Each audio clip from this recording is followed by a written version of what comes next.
விரும்புறத கேட்கறது தப்பு கிடையாதுங்க. எனக்குள்ள ஒரு விருப்பம் வருது, அதை நான் அவர்கிட்ட சொல்லிடணும். சொல்லிட்டு அதை நான் இருதயத்தில் வச்சுட்டு இருக்க கூடாது. அது அவருக்கு சித்தம்னா தருவார், சித்தம் இல்லையா அது எனக்குரியதெல்லாம் நான் விட்டுறணும். ஏசேக்கு போய் துறவ தோன்றார். யாரு? ஈசாக்கு. வந்து சத்துருக்கள் மூடி போட்டாங்க. ஆண்டவரும் பேசாம இருந்துட்டார். ஈசாக்கு அழல்ல. ஈசாக்கு அங்கிருந்து மாறிட்டான்.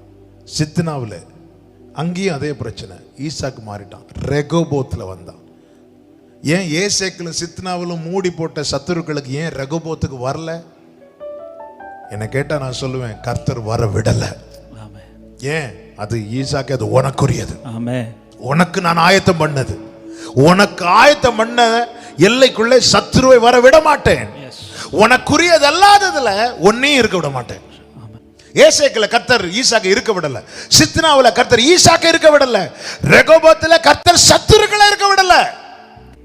உனக்குரியதுல உன் சத்துருக்களை வரவிட மாட்டேன். உனக்குரியது அல்லாதவைகள்ல நான் ஒன்ன இருக்க விட மாட்டேன்.